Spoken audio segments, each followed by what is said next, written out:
Bonjour chers apprenantes et apprenants. Nous voilà dans une nouvelle séance de lecture listée dans la 5e unité d'Inaxic, dont le sujet est « Ma sécurité sur la route ». Lors de la dernière séance, vous étiez censé identifier un texte injonctif ainsi de le lire. Pendant cette séance, on a d'objectifs visés. Le premier objectif, c'est lire de manière expressive et nuancée un texte injonctif. Le deuxième objectif, c'est de reconnaître les caractéristiques d'un texte injonctif. Mais avant cela, on va faire un petit rappel. Je vais vous proposer des images que vous avez déjà vues et vous allez me rappeler leur contenu. Donc, commençons par la première image. Donc, qu'est-ce que vous voyez sur la première image? Oui, c'est très bien, c'est une jeune fille. Oui, quoi d'autre? C'est une jeune écolière, c'est très bien. Oui, une jeune cycliste, c'est bien. Donc, qu'est-ce qu'elle fait? Oui, c'est bien, elle traverse la route. Où elle traverse la route? C'est très bien, elle prend le passage piéton. Qu'est-ce qu'elle met sur sa tête? Oui, c'est très bien, elle met un casque. C'est très bien. Maintenant, on va voir la deuxième image. Donc, qu'est-ce que vous voyez sur la deuxième image? Oui, un papa avec son fils. C'est très bien. Qu'est-ce qu'ils font? Ils circulent à vélo sur la route. Oui, c'est bien. Qu'est-ce qu'ils portent sur leur tête? Oui, ils portent des casques. C'est très bien, c'est bien.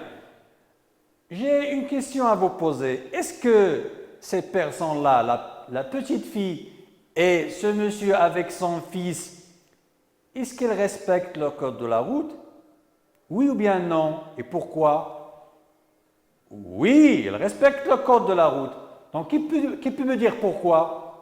Comment vous avez su qu'ils respectent le code de la route? Oui, c'est bien.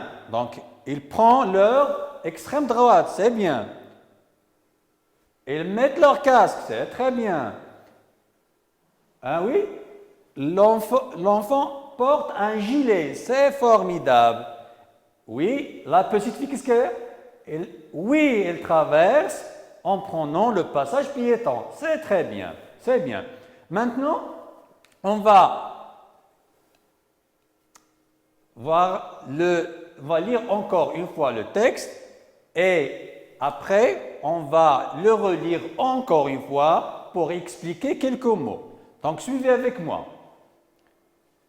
Conseil pour le jeune cycliste. Premièrement, respecte le code de la route. Tu dois connaître, comprendre et respecter les règles principales du code de la route. Deuxièmement, vérifie régulièrement ton vélo. Les freins doivent bien fonctionner, les pneus être en bon état et la selle à la bonne hauteur. Les cadadioptres doivent être propres et l'éclairage en état de fonctionner dès qu'il fait sombre. Troisièmement, communique avec les autres usagers de la route. Tends le bras lorsque tu changes de direction, cherche le regard des conducteurs pour vérifier que tu es bien vu. Quatrièmement, sois visible. Tu peux porter une veste fluo ou des vêtements de couleur vive. Dès la tombée du jour, tu dois faire fonctionner l'éclairage de ton vélo, les cadadioptres de ton vélo et des rafraîchissants sur ta veste, ton sac à dos, permettront au conducteur de te voir de loin. dans la lumière de leur phare. Cinquièmement, porte un casque. Le casque protège ton cerveau en limitant fortement le risque de blessure à la tête. Et puis, il peut aussi te donner un certain style. C'est bien. Maintenant, on va encore relire le texte et on va procéder à l'explication de quelques mots. Donc, conseil pour le jeune cycliste. Premièrement, respecte le code de la route. Tu dois connaître, comprendre et respecter les règles principales du code de la route. Qui peut me donner parmi vous un synonyme du verbe connaître? Oui, c'est bien. Savoir, c'est très bien. On continue. Vérifie régulièrement ton vélo. Un autre synonyme de vélo? Oui? Oui, c'est bien. Bicyclette. Donc, on continue. Les freins doivent bien fonctionner. Les pneus être en bon état et la selle à la bonne hauteur. Les cadadioptres doivent être propres et l'éclairage en état de fonctionner dès qu'il fait sombre. Ici, dans cette partie, on parle de plusieurs parties du vélo qu'il faut soigner, bien soigner et bien vérifier. Donc, on va voir ces quelques parties. Donc, comme vous voyez bien, ici, on a une bicyclette ou bien un vélo, comme on l'a dit, et on a plusieurs parties. Donc, pour la première partie, ce sont des freins avant et arrière. Deuxième partie, ce sont des pneus qui doivent être en bon état, bien sûr. Troisièmement, des cadadioptres de couleur blanche à l'avant, rouge à l'arrière et orange sur les côtés. Quatrièmement, un feu de position avant. Bien sûr, c'est l'éclairage de la bicyclette. Cinquièmement, un feu d'arrière rouge pour pallier aux contraintes de visibilité insuffisantes. Et enfin, sixièmement, un avertisseur sonore, ou bien la sonnette. On continue. Donc, troisièmement, communique avec les autres usagers de la route. Donc, lorsqu'on est sur la route, on n'est pas seul. Il y en a d'autres conducteurs de voitures, conducteurs de camions, de bus, etc. Conducteurs ainsi de motos. Donc, on doit se communiquer avec eux pour éviter les accidents. Donc, tends le bras lorsque tu changes de direction, soit à droite ou bien à gauche. Cherche le regard des conducteurs pour vérifier que tu es bien vu. Quatrièmement, sois visible. Tu peux porter une veste fluo ou des vêtements de couleur vive. Dès la tombée du jour, tu dois faire fonctionner l'éclairage de ton vélo. Les cadadioptres de ton vélo et des réfléchissants sur ta veste, ton sac à dos, permettront au conducteur de te voir de loin, dans la lumière de leur phare. Bien sûr, ça veut dire quoi la tombée du jour?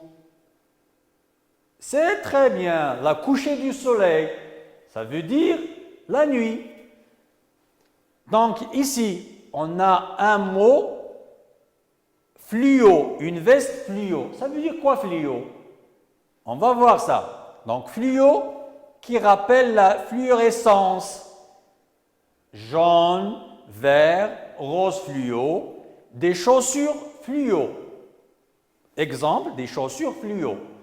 Ici, on a deux objets. l'un à droite et l'autre à gauche. Donc, comment on appelle ces deux objets-là? Oui, c'est bien. Ça, c'est une veste et ça, c'est un gilet. Ils sont tous les deux munis des ceintures fluo pour que les autres conducteurs puissent vous voir. C'est très bien. Donc maintenant, on continue. Cinquièmement, porte un casque. Le casque protège ton cerveau en limitant fortement le risque de blessure à la tête. Et puis, il peut aussi te donner un certain style. Bien sûr, ici, le risque, il faut bien confondre entre le risque, le nom, avec risquer, le verbe. Il faut bien faire attention. Eh bien, maintenant, le risque, ça veut dire quoi le nom? Le risque, c'est le fait de s'exposer à un danger, quel que soit ce danger-là. Dans notre cas ici, c'est le danger d'avoir un accident. Donc, on doit mettre le casque pour protéger nos têtes lorsqu'on a à avoir un accident. Donc, il faut toujours utiliser un casque. C'est bien. Maintenant, je vais vous poser quelques questions et vous allez me répondre. Des questions, bien sûr, à propos du texte. Donc, la première question. Ce texte est adressé à qui? Oui, il est adressé aux cyclistes. C'est bien. Mais qui peut dire mieux? Oui, c'est bien. Il est adressé aux jeunes cyclistes. C'est très bien, c'est formidable. Donc, le texte est adressé aux jeunes cyclistes. Comment on a su ça? À partir du titre. Conseil pour le jeune cycliste. C'est bien. Deuxième question. De quoi il est composé? Donc, ce texte, il est composé de quoi? Lorsqu'on a dit premièrement, deuxièmement, troisièmement, quatrièmement, cinquièmement. C'est quoi ça? Oui, c'est très bien. Ce sont des recommandations, oui ou bien des conseils. Et bien sûr, le titre, il le mentionne. Conseil pour le jeune cycliste. C'est très bien. On passe maintenant à la troisième question. Énumérer ces conseils. Donc, qui peut énumérer ces conseils? Donc, pour cela, on va voir encore une fois le texte et on va les énumérer. Donc, qui peut me dire le premier conseil? C'est quoi le premier conseil? Oui, c'est très bien. C'est respecte le code de la route. C'est très bien. Deuxième conseil,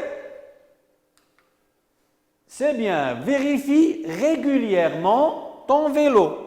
Troisième conseil, oui, communique avec les autres usagers de la route. C'est bien. Quatrième conseil, c'est sois visible. Et enfin, qui peut me dire là, le dernier conseil? C'est formidable. C'est porte. Le cinquième conseil, c'est porte un casque. C'est bien. Donc, on va voir. Donc, ces conseils, ils sont formulés sous forme de quoi? Oui, c'est bien. Ils sont formulés sous forme de phrases. Ici, on a 5 phrases. Donc, quelle est la taille de ces phrases? Qui peut me dire quelle est la taille de ces phrases? Est-ce qu'elles sont grandes ou bien comment elle est? Oui, c'est bien. Ces phrases-là, elles sont petites. Elles sont réduites. Donc, ce sont des phrases petites, de petites phrases. C'est bien. Avec quoi commencent ces phrases-là? Donc, regardez bien la première phrase, la deuxième phrase, la troisième phrase, la quatrième et la cinquième. Elles commencent par quoi? Prenons la première phrase. Oui, respecte. C'est quoi? Quelle est la nature de ce mot-là? Oui, c'est bien, c'est un verbe. Quel est son infinitif? C'est bien, c'est le verbe respecter. Deuxième phrase, quel est vérifie, quelle est sa nature? C'est un verbe, c'est bien, oui. Quel est le verbe? Quel est son infinitif? C'est très bien. Vérifier. Troisième phrase. Communiquer, c'est bien, c'est un verbe. Tu as la réponse exacte, directe. La quatrième phrase, soit, quelle est la nature de ce mot? C'est bien, c'est un verbe. Quel est son infinitif? Oh non, on ne dit pas soyez. C'est pas soyez, non, c'est pas soyez. Qui peut dire mieux? Ah oui, c'est très bien, c'est génial. C'est le verbe être. Et le dernier mot porte. Quelle est sa nature? C'est bien, lui aussi c'est un verbe. Quel est son infinitif? C'est le verbe porter, c'est très bien. Donc on a ici ces phrases qui sont réduites, qui sont petites, commencent toutes par des verbes. Ces verbes-là, ils sont conjugués à quel temps? C'est bien, ils sont conjugués à l'impératif, c'est très bien. Quand on utilise l'impératif, il joue le rôle de quoi généralement? On l'utilise pour quelle raison? Oui, pour donner des ordres, quoi encore? Des conseils, c'est très bien. Donc ici, on a des verbes, des conseils, sous forme de phrases. Ces phrases, elles sont réduites et on a utilisé des verbes à l'impératif. Tout cela, ce sont les caractéristiques d'un texte injonctif. Une petite remarque, mes chers apprenantes et apprenants. Pour dire des conseils, on ne peut pas seulement utiliser l'impératif, on peut utiliser soit le présent, le futur simple, ainsi que l'infinitif. Donc, l'impératif, c'est l'une des manières qu'on peut utiliser pour donner des conseils, des recommandations et des ordres. C'est bien. Maintenant, on va passer à une activité. Je vais vous inviter à formuler un texte injonctif. Donc, je vais vous proposer une situation de votre vécu. Maintenant, vous suivez les leçons à partir de votre télé. Pourquoi? Parce que, à raison de cette épidémie de Corona. Donc, je vous invite à formuler un texte injonctif pour vos confrères, vos collègues, les apprenantes et les apprenants de notre cher royaume, de notre Maroc. Donc, qui veut proposer un titre à ce texte? Oui, c'est bien. Conseil pour les apprenantes et apprenants. C'est un joli titre, c'est bien. Merci. Donc, conseil pour les apprenantes et apprenants. Donc, qui peut nous donner un conseil, un premier conseil? Oui, c'est bien. Restez chez vous, c'est bien, restez chez vous pour ne pas attraper une maladie qui est grave, bien sûr.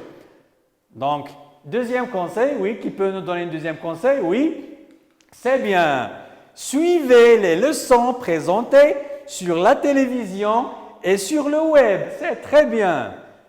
Troisième conseil, oui, c'est très bien. Faites les exercices sur vos manuels scolaires.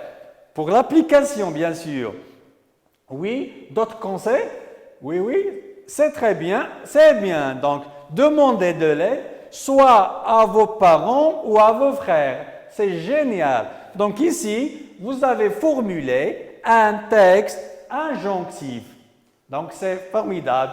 Merci beaucoup. Donc, bonne chance et à bientôt.